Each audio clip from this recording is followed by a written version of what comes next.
कुछ लोग शंका करते हैं, कुछ लोगों को भरम है, गुरबाणी भरम विच पाउंदी नहीं, गुरबाणी भरम विचों कढदी है, गुरबाणी भरम विचों कढदी है। आपां पढ़दे हैं ना पावन बाणी, महाराज की बाणी दे विच बचन आउंदे ने, पातशाह कहंदे ने उजड़ भुल्ले राह से गुर समझाया। कोई कुराहे पै जावे ना, कोई भरम दे विच पै जावे ते गुरु साहब कृपा कर दिंदे ने, ओनू सही राह दिखा दिंदे, उन्होंने सही राह दिखा देंगे। हम साध संगत ध्यान देना, अकबर बादशाह ने निमरता साहब चिट्ठी लिखी, महाराज मैं गुरु ग्रंथ साहब जी के दर्शन करने चाहना, इस ग्रंथ के दर्शन करने चाहना जिस ग्रंथ की तुसी संपादना की, ते महाराज तुसी कृपा करो इस ग्रंथ के मैनू दर्शन कराओ। ते साध संगत धन गुरु अर्जन देव सच्चे पातशाह महाराज ने बाबा बुढ़ा जी, भाई गुरदास जी ते 3 सिखां दी ड्यूटी ला दी भी जाओ एक बारी अकबर बादशाह नूं किसी ने भरम विच पा दिता ते तुसी ओदा भरम दूर करो, तुसी ओदा भरम दूर करो। भरम के पड़दे सतगुर खोले, एक गुरु आ जिहड़ा भरम दे पड़दे खोल दिंदा है, सानू भरम विचों कढ दिंदा है।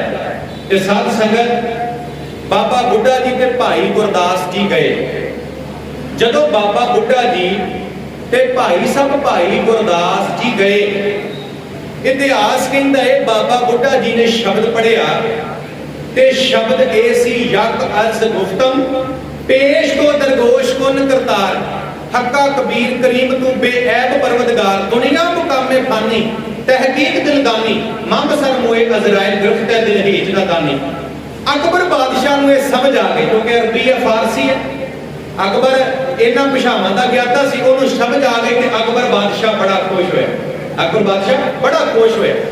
हुण अकबर बादशाह बाबा बुढ़ा जी नूं फिर कहंदा शब्द पढ़ो, बाबा बुढ़ा जी फिर जदों पोथी साहब का प्रकाश करते हैं फिर शब्द आउंदा है अवर अल्लाह नूर पाया कुदरत के सब बंदे एक नूर दे सब जग उपजया कौन भले को मंदे लोगा भरम दा भूलो भाई खालक खलक खलक मैं खालक पूर रहियो सरा मिठाई। अकबर बादशाह फिर बड़ा खुश होया, फिर विरोधी कहते हैं भी एक बारी फिर शब्द पढ़ो। तीसरी बारी बाबा बुढ़ा जी शब्द पढ़ते हैं, शब्द आउंदा कोई बोले राम राम कोई खुदा है कोई सेवे गुसैया कोई अल्लाह है कारण कर करीम कृपा धार रहीम। भागा वालियो विरोधी फिर चौथी बार शब्द पढ़न नूं कहंदे ने, चौथी बार शब्द आउंदा खाक नूर करदन आलम दुनियाए असमान जमीन दरख्त आप पैदाइश खुदाए बंदे चश्म दी लग फनाए। अकबर बादशाह कहंदा मेरे मन की तसल्ली हो गई बाबा बुढ़ा जी, हुण ना तुसीं शब्द पढ़ियो। ते विरोधी पता की कहंदे, कहंदे नहीं ये जान के वो शब्द पढ़ रहे ने जेड़े शब्द दे विच इस्लाम नूं चंगा आखिया गया जां इस्लाम की उस्तत की गई है जां रब की जां परमात्मा की उस्तत की गई है, ते इन्हां नूं कहो भी एक बारी शब्द होर पढ़ दो ते बादशाह सलामत जे तुहाडी तसल्ली हो गई तो साडी भी तसल्ली हो जाएगी। ते अंत दे विच बाबा बुढ़ा जी शब्द पढ़ते ने, शब्द आउंदा है मुसलमान कहावन मुश्किल जां होए तां मुसलमान कहावे अवध औल दीन कर मिठा मस्कल माना माल मुसावे होए मुस्लिम दीन महान है मरण जीवन का भरम चुकावे रब की रजाए मन्ने सिर ऊपर करता मन्ने आप गवावे तो नानक सर्ब जिया महरमत जां होए तां मुसलमान कहावे। ये गुरु साहब ने मुसलमान की परिभाषा दी, ये गुरु साहब ने मुसलमान की डेफिनेशन दी है कि एक मुसलमान किदां दा हुंदा है। ते जदों अकबर बादशाह ने आ शब्द सुनिया अपने कन्नां दे नाल, अकबर बादशाह खुश हो गया, ओदी खुशी का कोई हद बनना ना रहा। ते सच जानियो भागा वालियो 100 मोहरां 100 सोने दियां मोहरां अकबर बादशाह गुरु ग्रंथ साहब दे अगे रख के गुरु ग्रंथ साहब नूं मत्था टेकदा है ते कन्नां नूं हथ ला के कहंदा है या खुदा जे ग्रंथ तो तालीम के लायक है तालीम के लायक भाव जिन्नी सिफत करिए धन साहब श्री गुरु ग्रंथ साहब दी ओनी थोड़ी है, ओनी थोड़ी है जिन्नी सिफत करिए धन साहब श्री गुरु ग्रंथ साहब सच्चे पातशाह महाराज। असीं किन्ने भागा वाले आ कि सानू शब्द गुरु मिले है, गुरु ग्रंथ साहब वर्गा गुरु मिले, ज्ञान स्वरूप गुरु मिले है। भागा वालियो अज लोग भटक रहे ने, थां थां दे उत्ते ठोकरा खा रहे ने, थां थां ते धक्के खा रहे ने, ते असीं बहुत कर्मां वाले आ कि सानू शब्द गुरु वर्गा धन गुरु ग्रंथ साहब वर्गा गुरु मिले है। मैं बेनती करा इत्थे बस नहीं। साध संगत, हिंदू धर्म का एक संत होया ब्रह्मानंद, जिहड़ा हरिद्वार का रहने वाला सी। मैं गल कर रहा भी जिन्ने जिन्ने भी गुरु ग्रंथ साहब की बाणी नूं पढ़िया, गुरबाणी नूं सुनिया, भागा वालिओ वो गुरु ग्रंथ साहब महाराज जी की सिफत करन तो बिना नहीं रह सके। हुण साध संगत ध्यान देना, ब्रह्मानंद जिहड़ा हरिद्वार का रहने वाला है, आर्य समाजी आर्य धर्म नूं मनण वाला, कहते जदों ओहदा अंतिम समा आया ना, अंतिम समा ते सचखंड श्री दरबार साहब आया, सचखंड श्री दरबार साहब आया, धन गुरु रामदास सच्चे पातशाह महाराज के घर दे विच आया ब्रह्मानंद। आके धन गुरु रामदास सच्चे पातशाह महाराज के घर दे विच कुछ दिन वो इत्थे सचखंड श्री दरबार साहब रहा ते साध संगत हर रोज धन गुरु रामदास सच्चे पातशाह महाराज जी के चरणों के विच बैठना, रोज दरबार साहब के अंदर बैठना, गुरु ग्रंथ साहब को मत्था टेकना ते गुरबाणी का कीर्तन सुनना। कुछ दिन ब्रह्मानंद जी इत्थे रहे, श्रद्धा भावना दे नाल कुछ दिन उन्होंने गुरबाणी का कीर्तन सुनिया और मन को बड़ा वधिया लगा, मन को बड़ा चंगा लगा, मन को शांति मिली, मन को सहज मिलिया। ते जदों कुछ दिन बाद ब्रह्मानंद जी साध संगत हरिद्वार गए ना वापस, ते मैं बेनती करा अंतिम समा नेड़े आ गया ते कहंदे एक दिन उन्हां दियां अखां दे विच अथरू आ गए ते हुण ब्रह्मानंद जी दा जिहड़ा चेला सी ना नित्यानंद, वो कहंदा गुरु जी तुसीं ते सारी जिंदगी ये उपदेश देंदे रहे हो कि एक दिन इस संसार को चले जाना, दुनिया को चले जाना ते रब दे भाणे नूं, परमात्मा दे भाणे नूं सत करके मनना चाहिए, रोना नहीं चाहिए। ते हुण जे मौत नेड़े आ गई है ते फिर तुसीं क्यों रो रहे हो, तुहाडीआं अखां दे विच क्यों अथरू ने? ते ब्रह्मानंद जी ने बड़े कमाल की गल कही। ब्रह्मानंद जी कहंदे भी नहीं, मैं इस करके नहीं रो रहा, मैं इस करके नहीं रो रहा भी मौत नेड़े आ गई है, मैं इस करके नहीं रो रहा भी मैं मर जाना है, मैं इस करके नहीं रो रहा भी मैं कुछ समय तक इस संसार को चले जाना है, मैं सारा कुछ इत्थे छड्ड जाना है। नित्यानंद जी कहते फिर क्यों रो रहे हो तुसीं, दसो ते सही। वो कहता मैं इस करके रो रहा, मैं इस करके रो रहा भी मैं सारी जिंदगी खा की शान करया, मैं सारी जिंदगी खा की शान करया। ध्यान देना साध संगत, ये ब्रह्मानंद के शब्द ने जिहड़े नित्यानंद ने ओहदे चेले ने लिखे हुए ने। हुण ब्रह्मानंद कहता भी मैं इस वास्ते रो रहा भी मेरी सारी जिंदगी इदां ही लंघ गई, मैं सारी जिंदगी खा की शानदा रहा, सारी जिंदगी खा की शानदा रहा। वो कहता तत्त वस्तु ते गुरु नानक दे घर विच आ, गुरु नानक दे घर विच मैं सारी जिंदगी खाक छाणदा रहा। वो कहता तत्त वस्तु गुरु नानक दे घर विच आ ते मैं रब दे अगे अरदास करदा, परमात्मा दे अगे अरदास करदा भी हे अकाल पुरख परमात्मा जी, मेरा जिहड़ा अगला जन्म है ना, मेरा जिहड़ा अगला जन्म है वो सिखां दे घर विच होवे, सिखां दे घर विच, ते मेरा जिहड़ा गुरु है ना, मेरा जिहड़ा गुरु है वो गुरु ग्रंथ साहब होवे, गुरु ग्रंथ साहब। साध संगत ये उहदे बचन ने भी मेरा अगला जन्म सिखां दे घर विच होवे ते गुरु ग्रंथ साहब मेरा गुरु होवे, ते कहंदा मैं रज के बाणी पढ़ा ते मैं रज के बाणी सुना, मैं रज के बाणी पढ़ा ते रज के बाणी सुना। आ जीवन तो नहीं मेरा सफला होया, आ जीवन मेरा नहीं सफला होया, पर मेरा अगला जीवन जिहड़ा है सिखां दे घर मेरा जन्म होवे, गुरु ग्रंथ साहब मेरा गुरु होवे ते मैं अगला जन्म अपना जिहड़ा वो जरूर सफला करा। वो कहता इन्नी उम्र हो गई, सारी जिंदगी शांति नहीं मिली, सहज नहीं मिलिया, पर कमाल की गल है कुछ दिन मैं सचखंड श्री दरबार साहब रहा, कन्ना दे नाल गुरबाणी का कीर्तन सुनिया, जिहड़ी शांति सारी जिंदगी नहीं मिली। वो कुछ दिन मैनू दरबार साहब जो मैं कीर्तन सुनता सी, गुरबाणी सुनता सी, वो शांति मैनू दरबार साहब विचों मिली, सचखंड श्री हरमंदिर साहब दे विचों मिली। साध संगत वेखो किते ਸਾਡਾ ਵੀ ਜੀਵਨ ਕਿਤੇ ਇਦਾਂ ਹੀ ਨਾ ਲੰਘ ਜਾਵੇ। ਅਸੀਂ ਵੀ ਗੁਰਬਾਣੀ ਨੂੰ ਸੁਣੀਏ, ਗੁਰਬਾਣੀ ਨੂੰ ਪੜ੍ਹੀਏ, ਗੁਰਬਾਣੀ ਨੂੰ ਸਮਝੀਏ, ਗੁਰਬਾਣੀ ਨੂੰ ਵਿਚਾਰੀਏ। ਕਹਿੰਦੇ ਨੇ ਨਾ ਮਹਾਰਾਜ, ਆਵੋ ਸਿੱਖ ਸਤਿਗੁਰ ਕੇ ਪਿਆਰਿਓ, ਗਾਵੋ ਸੱਚੀ ਬਾਣੀ। ਗੁਰੂ ਸਾਹਿਬ ਕਹਿੰਦੇ ਸਿੱਖਾ ਗੁਰਦੁਆਰੇ ਆ, ਗੁਰਦੁਆਰੇ ਆ ਕੇ ਗੁਰਬਾਣੀ ਨੂੰ ਸੁਣ, ਗੁਰਬਾਣੀ ਨੂੰ ਵਿਚਾਰ, ਗੁਰਬਾਣੀ ਨੂੰ ਸਮਝ, ਗੁਰਬਾਣੀ ਨੂੰ ਆਪਣੇ ਹਿਰਦੇ ਵਿੱਚ ਵਸਾ। ਮਹਾਰਾਜ ਨੇ ਤੇ ਬਾਣੀ ਚ ਕਿਹਾ, ਗੁਰੂ ਦੁਆਰੇ ਹੋਏ ਸੋਝੀ ਪਾਏ ਸੀ। ਗੁਰਦੁਆਰੇ ਆ, ਜੇ ਗੁਰਦੁਆਰੇ ਆਵੇਗਾ ਤੈਨੂੰ ਸੋਝੀ ਮਿਲੇਗੀ, ਤੈਨੂੰ ਸੋਝੀ ਮਿਲੇਗੀ। ਗੁਰੂ ਸਾਹਿਬ ਨੇ ਤੇ ਬਾਣੀ ਚ ਕਿਹਾ, ਗੁਰਦੁਆਰੇ ਹਰ ਕੀਰਤਨ ਸੁਣੀਏ। ਗੁਰਦੁਆਰੇ ਆ, ਗੁਰਦੁਆਰੇ ਬਹਿ ਕੇ ਕੰਨਾਂ ਦੇ ਨਾਲ ਗੁਰਬਾਣੀ ਦਾ ਕੀਰਤਨ ਸੁਣ। ਗੁਰਦੁਆਰੇ ਹਰ ਕੀਰਤਨ ਸੁਣੀਏ, ਸਤਿਗੁਰ ਭੇਟ ਹਰ ਜਸ ਮੁਖ ਬਣੀਐ। ਕਲ ਕਲੇਸ਼ ਮਿਟਾਏ ਸਤਿਗੁਰ ਹਰ ਦਰਗਹਿ ਦੇਵੈ ਮਾਨਾ ਹੈ। ਇਹਦੇ ਤੈਨੂੰ ਮਾਣ ਮਿਲੇਗਾ, ਤੈਨੂੰ ਮਾਣ ਮਿਲੇਗਾ ਜੇ ਗੁਰੂ ਘਰ ਆਵੇਗਾ, ਗੁਰਬਾਣੀ ਨੂੰ ਪੜ੍ਹੇਗਾ, ਕੰਨਾਂ ਨਾਲ ਗੁਰਬਾਣੀ ਨੂੰ ਸੁਣੇਗਾ, ਤੇ ਗੁਰੂ ਸਾਹਿਬ ਕਹਿੰਦੇ ਤੈਨੂੰ ਰੱਬ ਦੇ ਘਰ ਵਿੱਚ ਮਾਣ ਮਿਲੇਗਾ, ਤੈਨੂੰ ਪ੍ਰਮਾਤਮਾ ਦੇ ਘਰ ਵਿੱਚ ਮਾਣ ਮਿਲੇਗਾ। ਰੱਬ ਕਿੱਥੇ ਵਸਦਾ? ਰੱਬ ਸੰਸਾਰ 'ਚ ਵਸਦਾ, ਸਾਡੇ ਅੰਦਰ ਵਸਦਾ, ਕਣ ਕਣ ਵਿੱਚ ਵਸਦਾ। ਤੇ ਮਹਾਰਾਜ ਕਹਿੰਦੇ ਜੇ ਗੁਰੂ ਘਰ ਆਵੇਗਾ, ਗੁਰਬਾਣੀ ਦਾ ਕੀਰਤਨ ਸੁਣੇਗਾ, ਤੇ ਸਤਿਗੁਰੂ ਪਾਤਸ਼ਾਹ ਜੀ ਕਹਿੰਦੇ ਫਿਰ ਤੈਨੂੰ ਮਾਣ ਮਿਲੇਗਾ, ਤੈਨੂੰ ਇੱਜ਼ਤ ਮਿਲੇਗੀ। ਰੱਬ ਦੀਆਂ ਨਜ਼ਰਾਂ ਦੇ ਵਿੱਚ, ਪਰਮਾਤਮਾ ਦੀਆਂ ਨਜ਼ਰਾਂ ਦੇ ਵਿੱਚ ਤੂੰ ਪ੍ਰਵਾਨ ਹੋ ਜਾਵੇਂਗਾ। ਮਹਾਰਾਜ ਨੇ ਤੇ ਬਾਣੀ 'ਚ ਕਿਹਾ, 9 ਦੁਆਰੇ ਪ੍ਰਗਟ ਕੀਏ, 10ਵਾਂ ਗੁਪਤ ਰਖਾਇਆ। ਜਦੋਂ ਬੱਚਾ ਮਾਤਾ ਦੇ ਗਰਭ ਵਿੱਚ ਹੁੰਦਾ, ਉਹਦੇ 9 ਦੁਆਰ ਬੰਦ ਹੁੰਦੇ ਨੇ। ਸਾਡੇ ਸਰੀਰ ਦੇ 9 ਦਰਵਾਜ਼ੇ ਨੇ, ਜਿਹਦੇ ਵਿੱਚੋਂ ਗੰਦਗੀ ਬਾਹਰ ਨਿਕਲਦੀ ਏ, ਗੰਦਗੀ ਬਾਹਰ ਨਿਕਲਦੀ ਏ।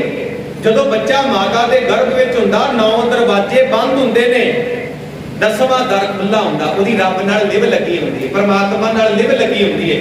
ਤੇ ਗੁਰੂ ਅਮਰਦਾਸ ਮਹਾਰਾਜ ਪਤਾ ਕੀ ਕਹਿੰਦੇ? ਮਹਾਰਾਜ ਕਹਿੰਦੇ ਜਦੋਂ ਤੇਰਾ ਜਨਮ ਹੋਇਆ, ਜਦੋਂ ਤੂੰ ਇਸ ਸੰਸਾਰ ਦੇ ਵਿੱਚ ਆਇਆ, ਫਿਰ ਕੀ ਹੋਵੇਗਾ? 9 ਦੁਆਰੇ ਪ੍ਰਗਟ ਕੀਏ, 10ਵਾਂ ਗੁਪਤ ਰਖਾਇਆ। ਕਹਿੰਦੇ ਉਹ ਜਿਹੜਾ 9 ਦਰਵਾਜ਼ੇ ਤੇ ਤੇਰੇ ਖੁੱਲ ਗਏ, ਪਰ ਜਿਹੜਾ 10ਵਾਂ ਦਰ ਸੀ ਨਾ, ਜਿਹੜੀ ਤੇਰੀ ਰੱਬ ਨਾਲ ਲਿਵ ਲੱਗੀ ਹੋਈ ਸੀ, ਕਹਿੰਦੇ ਉਹ ਟੁੱਟ ਗਈ, ਉਹ ਟੁੱਟ ਗਈ। ਕਿਉਂਕਿ ਮਾਇਆ ਨੇ ਪ੍ਰਭਾਵ ਪਾ ਲਿਆ, ਵਿਸ਼ੇ ਵਕਾਰਾਂ ਨੇ ਪ੍ਰਭਾਵ ਪਾ ਲਿਆ। ਪਹਿਲੇ ਪਿਆਰ ਲੱਗਾ ਖਣ ਦੁੱਧ, ਦੂਜੇ ਮਾਏ ਬਾਪ ਦੀ ਸੁੱਧ, ਤੀਜੇ ਭਈਆ ਭਾਬੀ ਬੇਬ, ਚੌਥੇ ਪਿਆਰ ਉਪੰਨੀ ਖੇਡ, ਪੰਜਵੇਂ ਖਾਣ ਪੀਣ ਕੀ ਧਾਤ, ਛੇਵੇਂ ਸੰਝ ਕੀਆ ਘਰਵਾਸ। ਇਦਾਂ ਸਤਿਗੁਰੂ ਪਾਤਸ਼ਾਹ ਕਹਿੰਦੇ ਹੌਲੀ ਹੌਲੀ ਤੇਰਾ ਸੰਸਾਰ ਨਾਲ ਪਿਆਰ ਪੈਂਦਾ ਗਿਆ। ਉਹ ਰੱਬ ਦਾ, ਪਰਮਾਤਮਾ ਦਾ ਤੂੰ ਚੇਤਾ ਭੁਲਾ ਦਿੱਤਾ, ਰੱਬ ਨਾਲੋਂ ਤੇਰੀ ਲਿਵ ਟੁੱਟ ਗਈ। ਤੇ ਗੁਰੂ ਸਾਹਿਬ ਕਹਿੰਦੇ ਨੇ ਕੀ ਹੋਵੇਗਾ ਜਦੋਂ ਗੁਰੂ ਘਰ ਆਏਗਾ? 9 ਦੁਆਰੇ ਪ੍ਰਗਟ ਕੀਏ, 10ਵਾਂ ਗੁਪਤ ਰਖਾਇਆ। ਗੁਰਦੁਆਰੇ ਲਾਏ ਭਾਵਨੀ, ਇੱਕ ਨਾ 10ਵਾਂ ਦੁਆਰ ਦਿਖਾਇਆ। ਜਦੋਂ ਸਿੱਖਾ ਗੁਰਦੁਆਰੇ ਆਵੇਗਾ, ਗੁਰੂ ਘਰ ਆ ਕੇ ਕਥਾ ਸੁਣੇਗਾ, ਕੀਰਤਨ ਸੁਣੇਗਾ, ਕਹਿੰਦੇ ਤੇਰੀਆਂ ਤਾਰਾਂ ਰੱਬ ਦੇ ਨਾਲ ਜੁੜ ਜਾਣਗੀਆਂ। 10ਵਾਂ ਦਰ ਖੁੱਲ ਜਾਵੇਗਾ, ਰੱਬ ਨਾਲ ਤੇਰਾ ਪਿਆਰ ਪੈ ਜਾਵੇਗਾ, ਪਰਮਾਤਮਾ ਨਾਲ ਤੇਰਾ ਪਿਆਰ ਪੈ ਜਾਵੇਗਾ। ਇੱਥੇ ਇਸੇ ਕਰਕੇ ਤੇ ਮਹਾਰਾਜ ਨੇ ਕਿਹਾ ਨਾ, ਗੁਣ ਗਾਵਤ ਮਨ ਹਰਿਆ ਹੋਵੇ। ਰੱਬ ਦੇ ਗੁਣ ਗਾ, ਪ੍ਰਮਾਤਮਾ ਦੇ ਗੁਣ ਗਾ। ਜੇ ਰੱਬ ਦੇ ਗੁਣ ਗਾਵੇਗਾ, ਤੇਰਾ ਮਨ ਹਰਿਆ ਭਰਿਆ ਹੋ ਜਾਵੇਗਾ। ਕਥਾ ਸੁਣਤ ਮਨ ਸਗਲੀ ਖੋਵੇ। ਜੇ ਗੁਰਬਾਣੀ ਦੀ ਕਥਾ ਸੁਣੇਗਾ ਤੇ ਤੇਰੇ ਅੰਦਰ ਦੀ ਮੈਲ ਖਤਮ ਹੋ ਜਾਵੇਗੀ। ਪੜੋ ਪਾਵਨ ਬਾਣੀ। ਮਹਾਰਾਜ ਕਹਿੰਦੇ ਗੁਰਬਾਣੀ ਸੁਣ ਮੈਲ ਗਵਾਏ। ਜੇ ਸ਼ਰਧਾ ਭਾਵਨਾ ਨਾਲ ਸਿੱਖਾ ਗੁਰਬਾਣੀ ਸੁਣੇਗਾ ਤੇ ਫਿਰ ਤੇਰੇ ਅੰਦਰ ਦੀ ਮੈਲ ਜਿਹੜੀ ਏ ਉਹ ਖਤਮ ਹੋ ਜਾਵੇਗੀ। ਤੇ ਬ੍ਰਹਮਾਨੰਦ ਕਹਿੰਦਾ ਰੱਬ ਜੀ, ਪ੍ਰਮਾਤਮਾ ਜੀ, ਅਗਲਾ ਜਨਮ ਸਿੱਖਾਂ ਦੇ ਘਰ ਵਿੱਚ ਹੋਵੇ, ਮੈਂ ਗੁਰਬਾਣੀ ਨੂੰ ਪੜਾਂ, ਗੁਰਬਾਣੀ ਨੂੰ ਸੁਣਾ, ਹਰ ਵੇਲੇ ਮੈਂ ਗੁਰਬਾਣੀ ਪੜਦਾ ਰਵਾਂ, ਸੁਣਦਾ ਰਵਾਂ, ਤੇ ਮੇਰਾ ਜਿਉਂਦੇ ਜੀ ਆਧਾਰ ਹੋ ਜਾਵੇ, ਮੈਂ ਜਿਉਂਦੇ ਜੀ ਮੁਕਤ ਹੋ ਜਾਵਾਂ।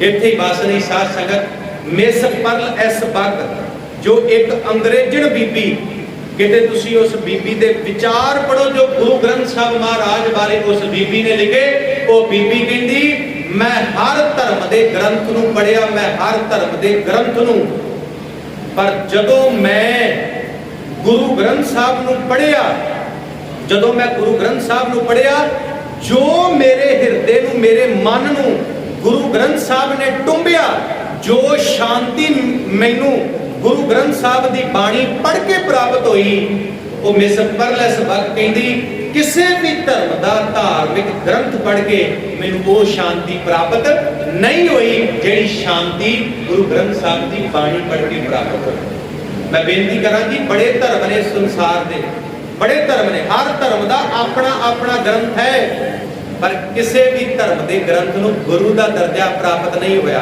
इक्को एक सिख धर्म है, सिख धर्म के गुरु धन गुरु ग्रंथ साहब महाराज जिन्होंने गुरु का दर्जा प्राप्त होया। साध संगत मैं थोड़ी जी हुण संपादना की गल करांगा। मैं पहला दस दिता भी 35 महापुरखों की बाणी गुरु ग्रंथ साहब के विच दर्ज है। हुण सारी बाणी गुरु अर्जन देव महाराज जी के कोल है। 15 भगतां की बाणी जिहड़ी गुरु नानक साहब ने आप इकट्ठी की, 15 भगतां की बाणी समेत गुरु अर्जन देव महाराज 5 गुरु साहबान की बाणी, 3 गुरसिखां की बाणी, 11 भट्टां की बाणी गुरु अर्जन साहब महाराज जी के कोल है। भागा वालिओ जिहड़ा मेहरबान सी ना, मेहरबान गुरु अर्जन देव महाराज जी का भतीजा पिरथी चंद का पुत्र, गुरु अर्जन देव जी के बड़े भरा पिरथी चंद का पुत्र मेहरबान, मेहरबान ने नकली बाणी लिखी, कच्ची बाणी लिखी। साध संगत जो मेहरबान ने नकली बाणी लिखी, कच्ची बाणी लिखी, मैं उस जिहड़ी मेहरबान की कच्ची बाणी है, नकली बाणी है, ओदियां 1-2 पंक्तियां तुहाडे नाल साझियां करांगा। एक शब्द पढ़िया जाता, एको सिमरो नानका जो जल थल रहा समाए, दूजा काहे सिमरिए जम्मे ते मर जाए।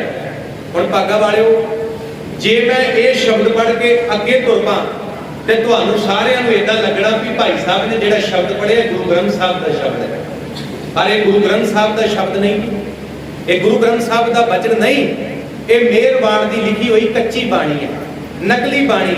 इसे तरह नानक नीवा जो चले लगे ना तत्ती वाओ, बड़ियां गड्डियां के पिछे, बड़ियां ट्रालियां के पिछे लिखिया शब्द तुहानूं मिलेगा। हुण जिन्हां नूं सोझी नहीं, जिन्हां ने कदी गुरबाणी पढ़ी नहीं, कदी सहज पाठ कीता ही नहीं, उन्हां नूं की पता भी ये गुरबाणी का शब्द हैगा कि नहीं हैगा। हुण ये भी जिहड़ा शब्द है ना, नानक नीवा जो चले लगे ना तत्ती वाओ, ये भी मेहरबान का लिखिया हुआ शब्द है। होर इदां दे बड़े शब्द ने, होर इदां दे बड़े शब्द ने, समा सीमत है।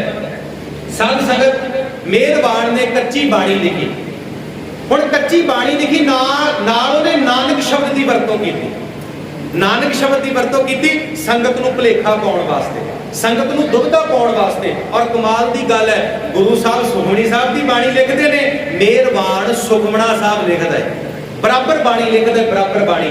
एक बेनती होर कर दवां, मैं ज्ञानी अमरीक सिंह चंडीगढ़ को सुन रहा सी ते उन्होंने बड़ी कमाल की गल कही, वो मैं नुकता तुहाडे नाल साझा करांगा। कई बारी साध संगत संगत ये सवाल करती है भी 6वें 7वें ते 8वें पातशाह ने बाणी क्यों नहीं लिखी, 6वें पातशाह ने 7वें पातशाह ने ते 8वें पातशाह ने बाणी क्यों नहीं लिखी। हुण ध्यान देना, इहदा बड़ा वड्डा कारण है। साडे गुरु साहब बड़े सियाणे सी, साडे गुरु साहब की सोच बड़ी उच्ची सी, कोई गुंजाइश रहन ही नहीं दी भी सिख किते भरम विच पै जावे, भुलेखे विच पै जावे, नहीं पैण दिता सिख नूं भरम विच भुलेखे विच साडे गुरु साहब ने। हुण साध संगत ध्यान देना, जिहड़ी मेहरबान ने बाणी लिखी ना, जिहड़ी मेहरबान ने बाणी लिखी, भागा वालिओ अपने पिता पिरथी चंद नूं उहने महला 6वां लिखिया, महला 6वां लिखिया। 5वें पातशाह तक ते बाणी लिखी हुई है, गुरु अर्जन साहब तक बाणी लिखी हुई है। हुण जिहड़ा मेहरबान है अपने पिता पिरथी चंद नूं महला 6वां लिखदा है, मेहरबान अपने आप नूं महला 7वां लिखदा है, ते अपने पुत्र सोढी हर जी नूं जिहदा दरबार साहब ते कब्जा सी, जदों गुरु तेग बहादुर जी आए ते मेहरबान दे पुत्र सोढी हर जी ने दरबार साहब दे दरवाजे बंद कर दिते सी ते गुरु साहब ने कहा सी, नह मसंद तुम अमृत सरिए तृष्णा गद के अंतर सड़िए।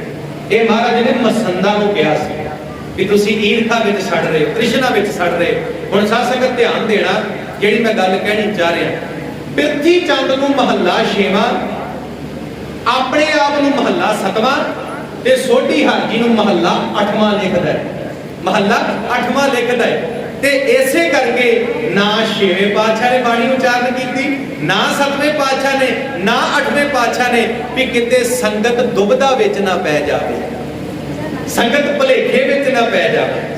हुण साध संगत जदों पता लगा भी मेहरबान ने नकली बाणी लिखी है, कच्ची बाणी लिखी है, ते महाराज बाणी च भी कहंदी है सतगुरु बिना होर कच्ची है बाणी, बाणी तां कच्ची सतगुरु बातों होर कच्ची बाणी, कहंदे कच्चे सुनदे कच्चे कच्ची आख बखाणी।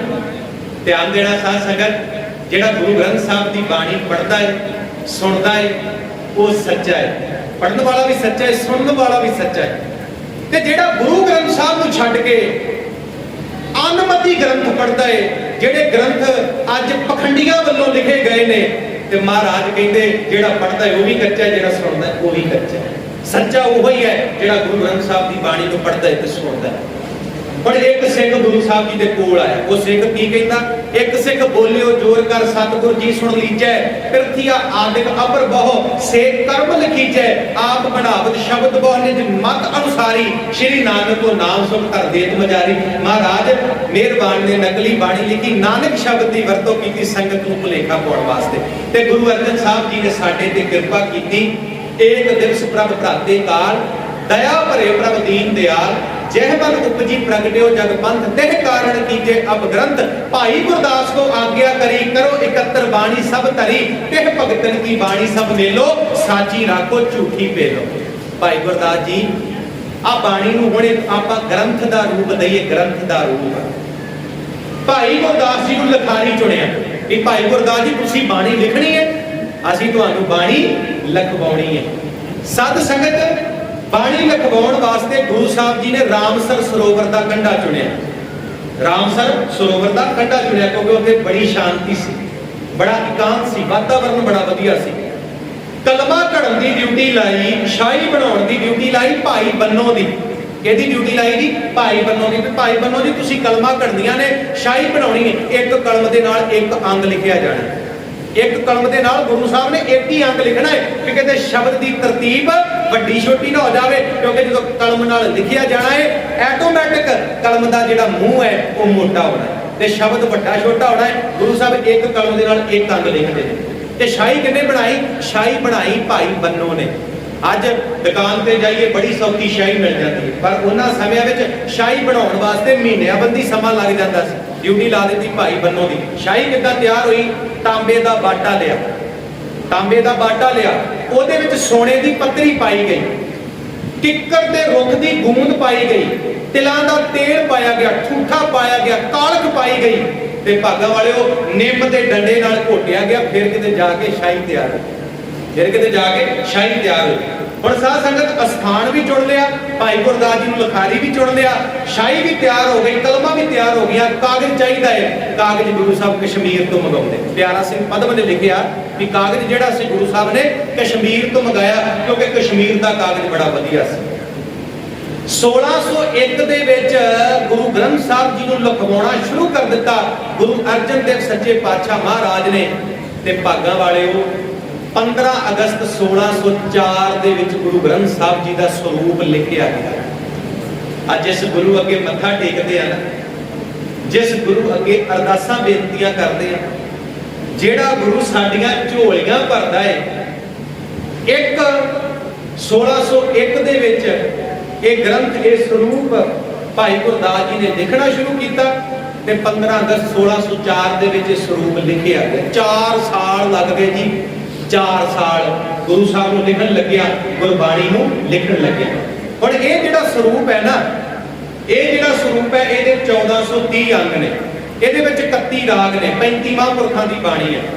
ਹੁਣ ਸਾਧ ਸੰਗਤ ਜਿਹੜਾ ਸਰੂਪ ਗੁਰੂ ਅਰਜਨ ਸਾਹਿਬ ਭਾਈ ਗੁਰਦਾਸ ਜੀ ਕੋਲੋਂ ਲਿਖਵਾਉਂਦੇ ਨੇ, ਉਹਦੇ ਵਿੱਚ 34 ਮਹਾਂਪੁਰਖਾਂ ਦੀ ਬਾਣੀ ਹੈ, ਕਿਉਂਕਿ ਜੇ ਗੁਰੂ ਤੇਗ ਬਹਾਦਰ ਜੀ ਦੀ ਬਾਣੀ ਨਹੀਂ ਹੈ, ਉਹ ਗੁਰੂ ਗੋਬਿੰਦ ਸਿੰਘ ਜੀ ਨੇ ਦਮਦਮਾ ਸਾਹਿਬ ਦਰਜ ਕੀਤੀ ਸੀ, ਉਹਦੇ ਵਿੱਚ 30 ਰਾਗ ਨੇ, 31ਵਾਂ ਰਾਗ ਜੈਜੈਵੰਤੀ ਰਾਗ ਨਹੀਂ ਹੈ।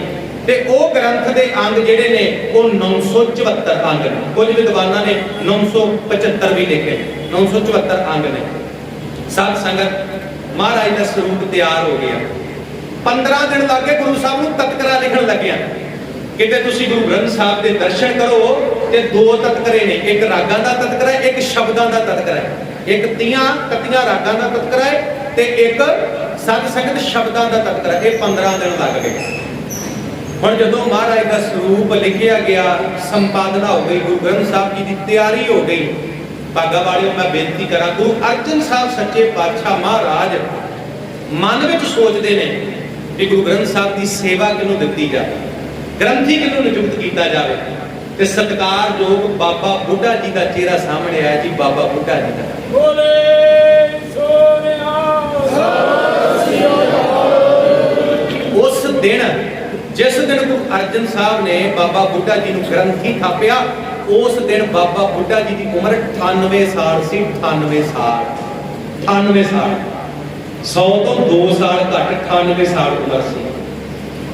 ਹੁਣ ਸਾਧ ਸੰਗਤ ਧਿਆਨ ਦੇਣਾ, ਅੱਜ ਜਿਹੜੇ ਸਾਡੇ ਗੁਰੂ ਘਰ ਦੇ ਗ੍ਰੰਥੀ ਨੇ ਨਾ, ਗੁਰੂ ਘਰ ਦੇ ਗ੍ਰੰਥੀ, ਇਹਨਾਂ ਦੀ ਜਿਹੜੀ ਪਦਵੀ ਹੈ ਨਾ, ਇਹਨਾਂ ਦੀ ਪਦਵੀ ਬਾਬਾ ਬੁੱਢਾ ਜੀ ਵਾਲੀ ਪਦਵੀ ਹੈ। ਬਾਬਾ ਬੁੱਢਾ ਜੀ ਵਾਲੀ, ਬਾਬਾ ਬੁੱਢਾ ਜੀ ਵਾਲੀ ਪਦਵੀ। ਮੈਂ ਬੇਨਤੀ ਕਰਾਂ, ਸਭ ਤੋਂ ਉੱਤੇ ਪਦਵੀ ਗੁਰੂ ਗ੍ਰੰਥ ਸਾਹਿਬ ਦੀ ਹੈ।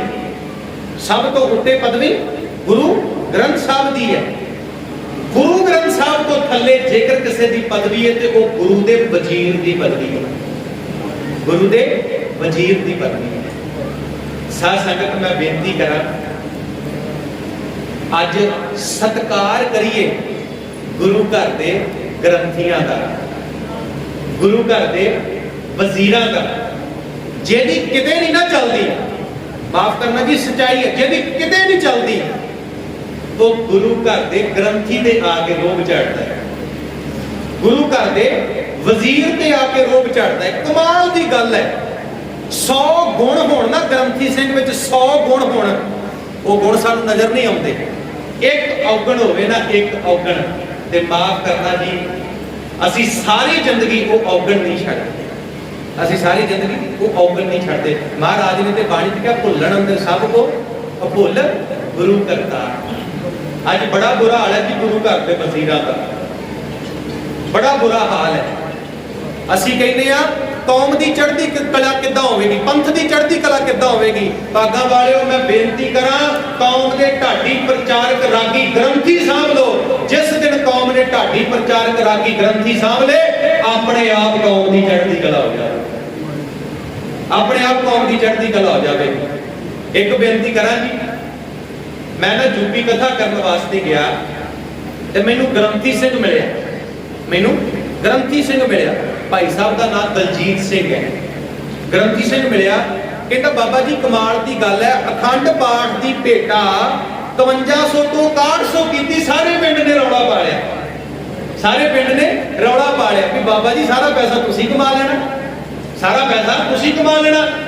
ਕਹਿੰਦੇ ਬਾਬਾ ਜੀ ਸਾਡੇ ਪਿੰਡ ਦੇ ਵਿੱਚ ਪੰਜਾਬ ਤੋਂ ਇੱਕ ਸਿੰਗਰ ਸੱਦਿਆ ਗਿਆ, 2 ਘੰਟਿਆਂ ਦਾ, ਬਾਬਾ ਜੀ ਉਹਨੂੰ 5 ਲੱਖ ਰੁਪਇਆ ਦਿੱਤਾ। 5 ਲੱਖ ਰੁਪਇਆ, 5 ਲੱਖ ਰੁਪਇਆ।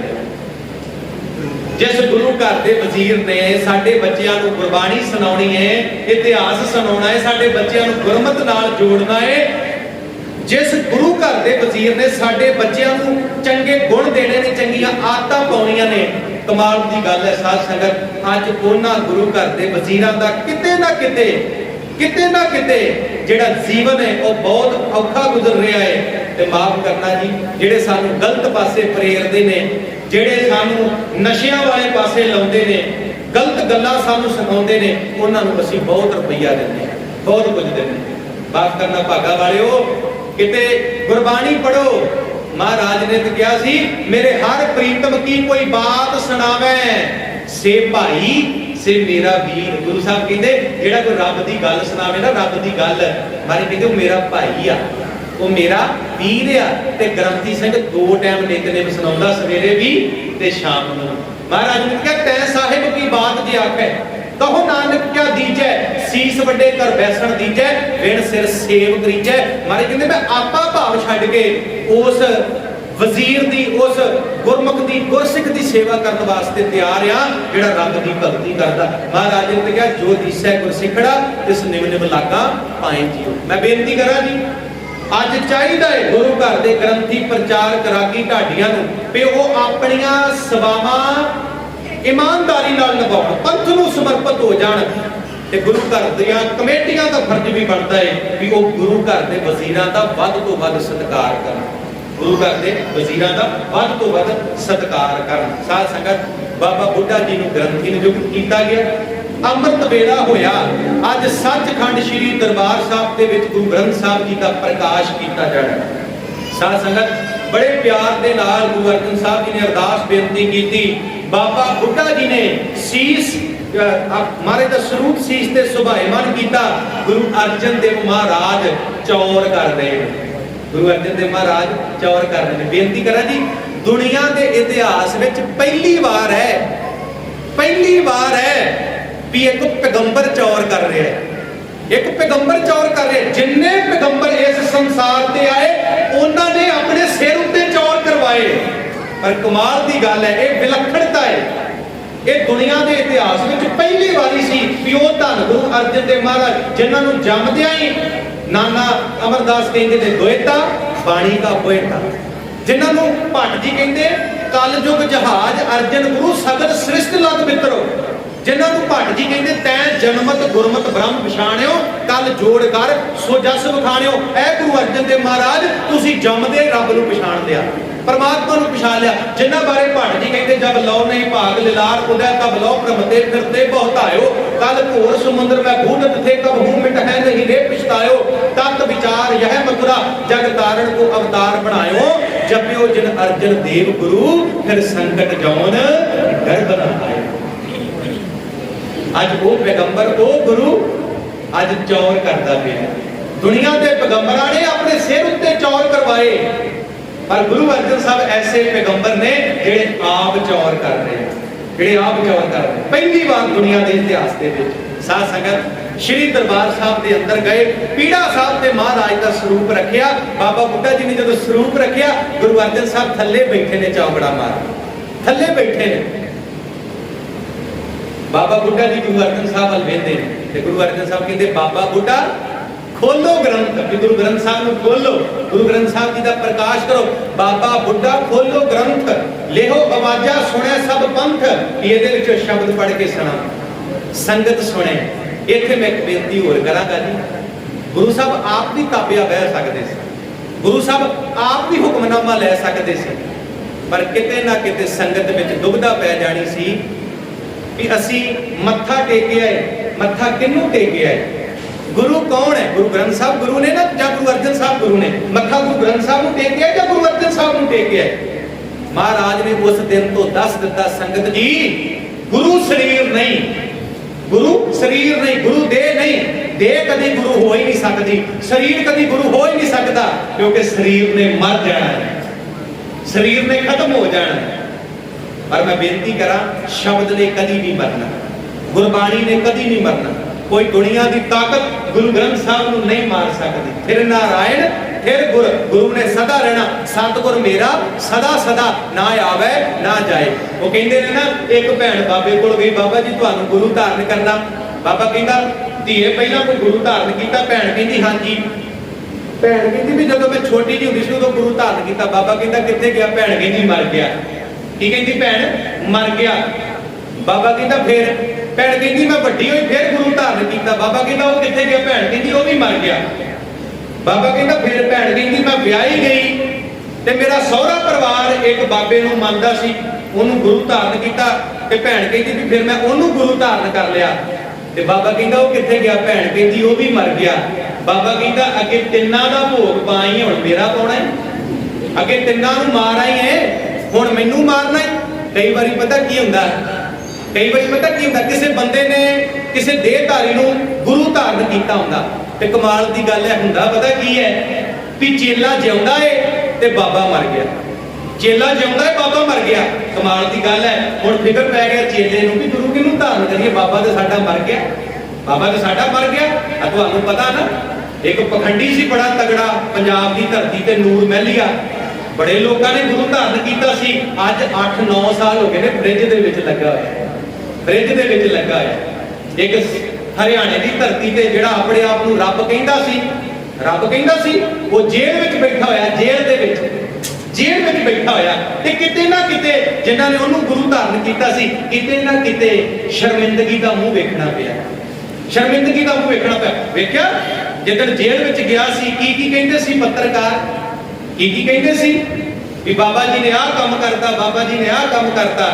इस करके साध संगत गुरु ग्रंथ साहब ने कभी मरना नहीं, गुरु ने कभी नहीं मरना, गुरु ने कोई रोग नहीं, कोई दुख नहीं, कोई तकलीफ नहीं, कोई विकार नहीं।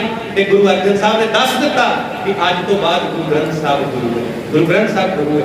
ते प्रकाश किया बाबा बुड्ढा खोलो ग्रंथ लियो आवाजा सुने सब पंथ अदब सहित ग्रंथ को बोला देत आवाजा मुक्ते बोला सुई महला पंजवा संतां के कारज आप खलोया हर कम करावण आया राम तरत सुहावी ताल सुहावा विच अमृत जल छाया राम अमृत जल छाया पूर्ण साज कराया ये हुक्मनामा आया ये हुक्मनामा आया शामा पईयां बाबा बुड्ढा जी भाई गुरदास जी कहते भी सुखासन किथे करना महाराज जी का सुखासन किथे करना ਤੇ ਗੁਰੂ ਸਾਹਿਬ ਕਹਿੰਦੇ ਕੋਠਾ ਸਾਹਿਬ ਦੇ ਵਿੱਚ ਤਾਂ ਬੜਾ ਸੋਹਣਾ ਪਲੰਗ ਮਹਾਰਾਜ ਨੇ ਤਿਆਰ ਕਰਕੇ ਉੱਥੇ ਰੱਖਿਆ ਸੁਖਾਸਨ ਕੀਤਾ ਗੁਰੂ ਗ੍ਰੰਥ ਸਾਹਿਬ ਦਾ ਉੱਥੇ ਤੇ ਬਾਬਾ ਬੁੱਢਾ ਜੀ ਕਹਿੰਦੇ ਵੀ ਮਹਾਰਾਜ ਇੱਥੇ ਤੇ ਤੁਸੀਂ ਵਿਸ਼ਰਾਮ ਕਰਦੇ ਸੀ ਜੇ ਅੱਜ ਤੋਂ ਬਾਅਦ ਇੱਥੇ ਤੁਸੀਂ ਸੌਣਾ ਹੈ ਤੇ ਫਿਰ ਗੁਰੂ ਗ੍ਰੰਥ ਸਾਹਿਬ ਦਾ ਜੇ ਅੱਜ ਤੋਂ ਬਾਅਦ ਇੱਥੇ ਗੁਰੂ ਗ੍ਰੰਥ ਸਾਹਿਬ ਦਾ ਸੁਖਾਸਨ ਹੋਣਾ ਹੈ ਤੇ ਗੁਰੂ ਸਾਹਿਬ ਜੀ ਤੁਸੀਂ ਕਿੱਥੇ ਸੌਂਗੇ ਤੇ ਗੁਰੂ ਅਰਜਨ ਸਾਹਿਬ ਨੇ ਕਿਹਾ ਅੱਜ ਤੋਂ ਬਾਅਦ ਗੁਰੂ ਗ੍ਰੰਥ ਸਾਹਿਬ ਦਾ ਸੁਖਾਸਨ ਇੱਥੇ ਹੋਵੇਗਾ ਅਸੀਂ ਥੱਲੇ ਸੌਵਾਂਗੇ ਅਸੀਂ ਭੁੰਜੇ ਸੌਵਾਂਗੇ ਅਸੀਂ ਨਿਦਰੇ ਸੌਵਾਂਗੇ ਔਰ ਇਤਿਹਾਸ ਦੇ ਬਚਨ ਨੇ ਭੂਮ ਸੈਨ ਜਬ ਗੁਰੂ ਬਰਾਜੇ ਪੋਥੀ ਸਾਹਿਬ ਪਲੰਗ ਤੇ ਸਾਜੇ ਵੀ ਜਿਸ ਦਿਨ ਤੋਂ ਗੁਰੂ ਗ੍ਰੰਥ ਸਾਹਿਬ ਦਾ ਸੁਖਾਸਨ ਪਲੰਗ ਦੇ ਉੱਤੇ ਹੋਣਾ ਸ਼ੁਰੂ ਹੋ ਗਿਆ ਉਸ ਦਿਨ ਤੋਂ ਗੁਰੂ ਅਰਜਨ ਸਾਹਿਬ ਜੀ ਨੇ ਥੱਲੇ ਸੌਣਾ ਸ਼ੁਰੂ ਕਰ ਦਿੱਤਾ ਉਸ ਦਿਨ ਤੋਂ ਗੁਰੂ ਅਰਜਨ ਸਾਹਿਬ ਜੀ ਨੇ ਭੁੰਜੇ ਸੌਣਾ ਸ਼ੁਰੂ ਕਰ ਦਿੱਤਾ ਇਹ ਹੈ ਗੁਰਬਾਣੀ ਦਾ ਅਦਬ ਗੁਰਬਾਣੀ ਦਾ ਸਤਿਕਾਰ ਤੇ ਜੇ ਸਾਡੇ ਗੁਰੂ ਸਾਹਿਬ ਜੀ ਨੇ ਕੀਤਾ ਅਸੀਂ ਵੀ ਕਰਨਾ ਹੈ ਤੇ ਮਾਫ ਕਰਨਾ ਜੀ ਗੁਰਬਾਣੀ ਦਾ ਅਦਬ ਕੱਲਾ ਗੁਰੂ ਸਾਹਿਬ ਨੂੰ ਮੱਥਾ ਟੇਕਣਾ ਨਹੀਂ ਜਾਂ ਗੁਰੂ ਸਾਹਿਬ ਨੂੰ ਰੁਮਾਲੇ ਭੇਟ ਕਰਨਾ ਨਹੀਂ ਜਾਂ ਚੌਰ ਕਰਨਾ ਨਹੀਂ ਜਾਂ ਗੁਰੂ ਸਾਹਿਬ ਦੇ ਕੋਲ ਬੈਠਣਾ ਨਹੀਂ ਇਹ ਵੀ ਕੰਮ ਕਰਨੇ ਨੇ ਇਹ ਵੀ ਕੰਮ ਕਰਨੇ ਨੇ ਗੁਰੂ ਸਾਹਿਬ ਨੂੰ ਮੱਥਾ ਵੀ ਟੇਕਣਾ ਹੈ ਗੁਰੂ ਸਾਹਿਬ ਦੇ ਦਰਸ਼ਨ ਵੀ ਪਰਸਨੇ ਨੇ ਮਾਰੇ ਕਾ ਦਰਸ਼ਨ ਪਰਸੇ ਗੁਰੂ ਕੈ ਜਨਮ ਮਰਨ ਦੁਖ ਜਾਏ ਗੁਰੂ ਸਾਹਿਬ ਨੂੰ ਚੌਰ ਵੀ ਕਰਨਾ ਹੈ ਲੋੜ ਅਨੁਸਾਰ ਰੁਮਾਲਾ ਵੀ ਭੇਟ ਕਰਨਾ ਹੈ ਗੁਰੂ ਸਾਹਿਬ ਦੇ ਕੋਲ ਵੀ ਬੈਠਣਾ ਹੈ ਪਰ ਗੁਰੂ ਸਾਹਿਬ ਦਾ ਅਸਲ ਸਤਿਕਾਰ ਹੈ ਗੁਰੂ ਸਾਹਿਬ ਦੀ ਗੱਲ ਮੰਨਣੀ ਗੁਰੂ ਸਾਹਿਬ ਦਾ ਕਹਿਣਾ ਮੰਨਣਾ ਗੁਰੂ ਸਾਹਿਬ ਦੇ ਆਖੇ ਲੱਗਣਾ ਜੋ ਗੁਰ ਕਹੈ ਸੋਈ ਭਲ ਮੰਨ ਹਰ ਹਰ ਕਥਾ ਨਿਰਾਲੀ ਇੱਕ ਮਾਰਗ ਚੱਲੇ ਭਾਈੜੇ ਗੁਰ ਕਹੈ ਸਾਕਾਰ ਕਮਾਏ ਜੀਉ ਤਿਆਗੇ ਮਨ ਦੀ ਮਤੜੀ ਵਿਸਾਰਿਆ ਦੂਜਾ ਭਾਉ ਜੀਉ ਆਗਾ ਵਾਲੀ ਮੈਂ ਬੇਨਤੀ ਕਰਾਂ ਗੁਰੂ ਗ੍ਰੰਥ ਸਾਹਿਬ ਦੇ ਗੁਣਾਂ ਦਾ ਅੰਤ ਨਹੀਂ ਪਾਇਆ ਜਾ ਸਕਦਾ ਕਰੋੜਾਂ ਜਨਮ ਧਾਰ ਕੇ ਬੰਦਾ ਗੁਰੂ ਗ੍ਰੰਥ ਸਾਹਿਬ ਦੀ ਗੱਲ ਕਰੀ ਜਾਵੇ ਨਾ ਤੇ ਤਾਂ ਵੀ ਮੇਰੇ ਗੁਰੂ ਦੇ ਗੁਣ ਨਹੀਂ ਮੁੱਕ ਸਕਦੇ ਤੇਰੇ ਕਵਣ ਕਵਣ ਗੁਣ ਕਹਿ ਕੇ ਗਾਵਾਂ ਤੂੰ ਸਾਹਿਬ ਗੁਣੇ ਨਿਧਾਨਾ ਤੁਮਰੀ ਮਹਿਮਾ ਪਰਮ ਨਾ ਸਾਕੋ ਤੂੰ ਠਾਕੁਰ ਊਜ ਭਗਵਾਨਾ ਵੇਖੋ ਜੀ ਮਹਾਰਾਜ ਨੇ ਕਿਹਾ ਗਾਨਾ ਪੀਣਾ ਸਾਈ ਮੈਂਡਾ ਨਾਨਕ ਸਾਰ ਨਾ ਜਾਣਾ ਤੇ ਗੁਰੂ ਗ੍ਰੰਥ ਸਾਹਿਬ ਵਰਗਾ ਗੁਰੂ ਮਿਲਿਆ ਹੈ ਪਰ ਕਿਤੇ ਨਾ ਕਿਤੇ ਅਸੀਂ ਸਾਰ ਨਹੀਂ ਜਾਣੀ ਕਿਤੇ ਨਾ ਕਿਤੇ ਅਸੀਂ ਸਾਰ ਨਹੀਂ ਜਾਣੀ ਗੁਰੂ ਗ੍ਰੰਥ ਸਾਹਿਬ ਦੀ ਮੇਰਾ ਹਰ ਪ੍ਰਭ ਸੁੰਦਰ ਜੀ ਮੇਰਾ ਗੁਰੂ ਗ੍ਰੰਥ ਸਾਹਿਬ ਬੜਾ ਸੋਹਣਾ ਆ ਮੇਰਾ ਹਰ ਪ੍ਰਭ ਸੁੰਦਰ ਜੀ ਮੈਂ ਸਾਰ ਨਾ ਜਾਣੀ ਅਸੀਂ ਸਾਰ ਨਹੀਂ ਜਾਣੀ ਗੁਰੂ ਗ੍ਰੰਥ ਸਾਹਿਬ ਦੀ ਤੂੰ ਸਾਗਰੋ ਰਤਨਾਗਰੋ ਹਉ ਸਾਰ ਨਾ ਜਾਣਾ ਤੇਰੀ ਨਾਮ ਭਾਗਾ ਵਾਲਿਓ ਜੇ ਸਾਰ ਜਾਣੀ ਹੁੰਦੀ ਨਾ ਤੇ ਅੱਜ ਵਹਿਮਾਂ ਭਰਮਾਂ ਪਖੰਡਾਂ ਕਰਮਕਾਂਡਾਂ ਦੇ ਵਿੱਚ ਨਾ ਪਏ ਹੁੰਦੇ ਸਾਡਾ ਸਮਾਜਿਕ ਸ਼ੋਸ਼ਣ ਆਰਥਿਕ ਸ਼ੋਸ਼ਣ ਸਰੀਰਕ ਸ਼ੋਸ਼ਣ ਕਦੇ ਨਾ ਹੁੰਦਾ ਜੇ ਅਸੀਂ ਗੁਰਬਾਣੀ ਨਾਲ ਜੁੜੇ ਹੁੰਦੇ ਗੁਰੂ ਗ੍ਰੰਥ ਸਾਹਿਬ ਦੇ ਨਾਲ ਜੁੜੇ ਹੁੰਦੇ ਸਾਧ ਸੰਗਤ ਗੱਲਾਂ ਬਹੁਤ ਨੇ ਸਮਾਂ ਪੂਰਾ ਹੋ ਗਿਆ 5-7-10 ਮਿੰਟ ਮੈਂ ਉੱਤੇ ਲੈ ਗਿਆ ਹੱਥ ਜੋੜ ਕੇ ਮਾਫੀ ਮੰਗਦਾ ਇਹਨੀਆਂ ਬੇਨਤੀਆਂ ਪ੍ਰਵਾਨ ਕਰਨੀਆਂ ਵੱਧ ਤੋਂ ਵੱਧ ਗੁਰਬਾਣੀ ਦਾ ਸਤਿਕਾਰ ਕਰੀਏ ਗੁਰੂ ਗ੍ਰੰਥ ਸਾਹਿਬ ਦਾ ਸਤਿਕਾਰ ਕਰੀਏ ਜੋ ਸਾਡੇ ਗੁਰੂ ਸਾਹਿਬ ਜੀ ਕਹਿੰਦੇ ਨੇ ਉਹਨੂੰ ਮੰਨੀਏ ਕਿਉਂਕਿ ਇੱਕ ਵਿਦਵਾਨ ਕਹਿੰਦਾ ਜਿਨਕਾ ਦਿਨ ਮਨਾਤੇ ਹੋ ਉਨਕੀ ਬਾਤ ਵੀ ਸਮਝੋ ਜਿਨਕਾ ਦਿਨ ਮਨਾਤੇ ਹੋ ਉਨਕਾ ਅਰਸ਼ ਦਾਤ ਵੀ ਸਮਝੋ ਭਾਗਾ ਵਾਲਿਓ ਆ ਜਿਹੜੇ ਗੁਰੂ ਘਰ ਨੇ ਨਾ ਗੁਰੂ ਘਰ ਇਹ ਪ੍ਰਚਾਰ ਦਾ ਕੇਂਦਰ ਨੇ ਪ੍ਰਚਾਰ ਦਾ ਕੇਂਦਰ ਵੇਖੋ ਜੀ ਮੈਂ ਹਰ ਥਾਂ ਇਹ ਬੇਨਤੀ ਕਰਦਾ ਪਹਿਲਾਂ ਗੁਰਦੁਆਰੇ ਕੱਚੇ ਸੀ ਸਿੱਖ ਪੱਕੇ ਸੀ ਅੱਜ ਗੁਰਦੁਆਰੇ ਪੱਕੇ ਬਣ ਗਏ ਸਿੱਖ ਕੱਚੇ ਹੋ ਗਏ ਰਾਜਸਥਾਨ ਬੜਾ ਅਮੀਰ ਕਰਦਾ ਸੀ ਉੱਥੋਂ ਪੱਥਰ ਲਿਆ ਕੇ ਗੁਰਦੁਆਰਿਆਂ ਨੂੰ ਲਾ ਕੇ ਰਾਜਸਥਾਨ ਬੜਾ ਅਮੀਰ ਕਰਤਾ ਮੈਂ ਬੇਨਤੀ ਕਰਾਂ ਜੀ ਬੜੇ ਪੱਥਰ ਲਾਤੇ ਗੁਰੂ ਘਰਾਂ ਨੂੰ ਠੀਕ ਹੈ ਕੋਈ ਸੇਵਾ ਹੋਣ ਵਾਲੀ ਹੈ ਕਰਨੀ ਚਾਹੀਦੀ ਹੈ ਪਰ ਗੁਰੂ ਘਰ ਜਿਹੜਾ ਹੈ ਨਾ ਗੁਰਦੁਆਰੇ ਜਿਹੜੇ ਨੇ ਇਹ ਭਾਗਾਂ ਵਾਲਿਓ ਪ੍ਰਚਾਰ ਦਾ ਕੇਂਦਰ ਹੈ ਇੱਥੋਂ ਸਿੱਖੀ ਦਾ ਪ੍ਰਚਾਰ ਹੋਣਾ ਚਾਹੀਦਾ ਗੁਰਮਤਿ ਦਾ ਪ੍ਰਚਾਰ ਹੋਣਾ ਚਾਹੀਦਾ ਵੱਧ ਤੋਂ ਵੱਧ ਗੁਰਮਤਿ ਸਮਾਗਮ ਹੋਣ ਚੰਗੇ ਪ੍ਰਚਾਰਕ ਆਉਣ ਰਾਗੀ ਸਿੰਘ ਆਉਣ ਜਿਹੜੇ ਸੰਗਤਾਂ ਨੂੰ ਗੁਰਬਾਣੀ ਨਾਲ ਇਤਿਹਾਸ ਨਾਲ ਜੋੜ ਸੰਗਤ ਨੂੰ ਗੁਰਬਾਣੀ ਦਾ ਇਤਿਹਾਸ ਦਾ ਪਤਾ ਲੱਗੇ ਸੰਗਤ ਗੁਰਬਾਣੀ ਨਾਲ ਇਤਿਹਾਸ ਨਾਲ ਜੁੜੇ ਤੇ ਸੰਗਤ ਆਪਣਾ ਜੀਵਨ ਜਿਹੜਾ ਉਹਨੂੰ ਸਫਲਾ ਬਣਾਵੇ ਧੰਨਵਾਦ ਰੱਬ ਵਰਗੀਆਂ ਸੰਗਤਾਂ ਦਾ ਧੰਨਵਾਦ ਗੁਰੂ ਘਰ ਦੀ ਸਮੂਹ ਪ੍ਰਬੰਧਕ ਕਮੇਟੀ ਦਾ, ਇਸ ਗੁਰੂ ਘਰ ਦੇ ਮੁੱਖ ਸੇਵਾਦਾਰ ਜੋ ਇੱਥੋਂ ਦਾ ਪ੍ਰਬੰਧ ਚਲਾ ਰਹੀ ਹੈ ਪ੍ਰਬੰਧਕ ਕਮੇਟੀ। ਧੰਨਵਾਦ ਗੁਰੂ ਘਰ ਦੇ ਸਮੂਹ ਵਜ਼ੀਰ ਸਾਹਿਬਾਨ ਦਾ, ਸਭ ਤੋਂ ਵੱਡਾ ਧੰਨਵਾਦ ਧੰਨ ਸਾਹਿਬ ਸ੍ਰੀ ਗੁਰੂ ਗ੍ਰੰਥ ਸਾਹਿਬ ਮਹਾਰਾਜ ਜੀ ਦਾ। ਕਥਾ ਕਰਦਿਆਂ ਗੁਰਬਾਣੀ ਦੀ ਵਿਚਾਰ ਕਰਦਿਆਂ ਇੱਕ ਨਹੀਂ ਬੇਅੰਤ ਭੁੱਲਾਂ ਗਲਤੀਆਂ ਹੋਈਆਂ ਹਨ। ਜੇ ਕਥਾ ਕਰਦਿਆਂ ਕੋਈ ਏਦਾਂ ਦੀ ਗੱਲ ਨਿਕਲੀ ਹੋਵੇ ਮੂੰਹ ਚੋਂ ਜਿਹੜੀ ਕਿਸੇ ਨੂੰ ਨਾ ਚੰਗੀ ਲੱਗੀ ਹੋਵੇ, ਗੁਰੂ ਰੂਪ ਸੰਗਤ ਤੇ ਗੁਰੂ ਗ੍ਰੰਥ ਸਾਹਿਬ ਮਹਾਰਾਜ ਬਖਸ਼ਣਯੋਗ ਹੈ। ਭਾਗਾ ਵਾਲਿਓ, ਮੈਂ ਬੇਨਤੀ ਕਰਾਂ, ਦੋ ਮੇਰੇ ਵੀਰ ਜਿਹੜੇ ਇਹ ਸਾਰਾ ਪ੍ਰੋਗਰਾਮ ਲਾਈਵ ਕਰ ਰਹੇ ਨੇ, ਪ੍ਰਭ ਸਿਮਰਨ ਸਿੰਘ ਤੇ ਲੋਹੀਆ ਸਾਹਿਬ, ਉਹ ਇੱਥੇ ਪਹੁੰਚੇ ਨੇ ਜਿਨ੍ਹਾਂ ਨੇ ਅੱਜ ਦਾ ਇਹ ਪ੍ਰੋਗਰਾਮ ਲਾਈਵ ਕੀਤਾ ਹੈ। ਅਸੀਂ ਲਾਈਵ ਵੀ ਜਿਹੜਾ ਹੈ ਉਹ ਪ੍ਰੋਗਰਾਮ ਘਰਾਂ 'ਚ ਬਹਿ ਕੇ ਵੀ ਸੰਗਤਾਂ ਸੁਣ ਰਹੀਆਂ ਨੇ ਤੇ ਵੱਧ ਤੋਂ ਵੱਧ ਇਹਨਾਂ ਵੀਰਾਂ ਨੂੰ ਅਸੀਂ ਸਪੋਰਟ ਕਰੀਏ ਤਾਂ ਜੋ ਇਹ ਜਿਹੜੇ ਵੀਰ ਨੇ ਹਰ ਥਾਂ ਕਿਤੇ ਵੀ ਕੋਈ ਸਮਾਗਮ ਹੁੰਦਾ ਹੈ ਤੇ ਸਾਧ ਸੰਗਤ ਇਹ ਲਾਈਵ ਕਰਦੇ ਨੇ ਤੇ ਜਿੱਥੇ ਅਸੀਂ ਗੁਰਦੁਆਰਿਆਂ 'ਚ ਬਹਿ ਕੇ ਸੁਣਦੇ ਆ ਉੱਥੇ ਸੰਗਤਾਂ ਘਰਾਂ 'ਚ ਬਹਿ ਕੇ ਵੀ ਜਿਹੜਾ ਹੈ ਉਹ ਆਨੰਦ ਮਾਣਦੀਆਂ। ਵਾਹਿਗੁਰੂ ਸਾਰਿਆਂ ਨੂੰ ਚੜ੍ਹਦੀ ਕਲਾ ਬਖਸ਼ਣ। ਗੁਰਬਾਣੀ ਪੜ੍ਹੀਏ, ਰੱਬ ਦੀ ਭਗਤੀ ਕਰੀਏ। ਕੋਈ ਦੁੱਖ ਕੋਈ ਤਕਲੀਫ ਹੋਵੇ, ਧੰਨ ਗੁਰੂ ਰਾਮਦਾਸ ਮਹਾਰਾਜ ਦੇ ਘਰ 'ਚ ਜਾ ਕੇ ਗੁਰੂ ਰਾਮਦਾਸ ਦੇ ਚਰਨਾਂ 'ਚ ਅਰਦਾਸ ਕਰਿਆ ਕਰੋ। ਧੰਨ ਗੁਰੂ ਰਾਮਦਾਸ ਮਹਾਰਾਜ ਸਮਰੱਥ ਸਤਿਗੁਰੂ ਨੇ, ਮਹਾਰਾਜ ਤੁਹਾਡੇ ਸਾਰੇ ਦੁੱਖ ਕੱਢਣਗੇ, ਸਾਰੀਆਂ ਤਕਲੀਫਾਂ ਗੁਰੂ ਸਾਹਿਬ ਆਪ ਕੱਢਣਗੇ। ਵਾਹਿਗੁਰੂ ਸਾਰਿਆਂ ਨੂੰ ਚੜ੍ਹਦੀ ਕਲਾ ਬਖਸ਼ਣ। ਫਤਿਹ ਬੁਲਾਓ ਜੀ। ਵਾਹਿਗੁਰੂ ਜੀ ਕਾ ਖਾਲਸਾ।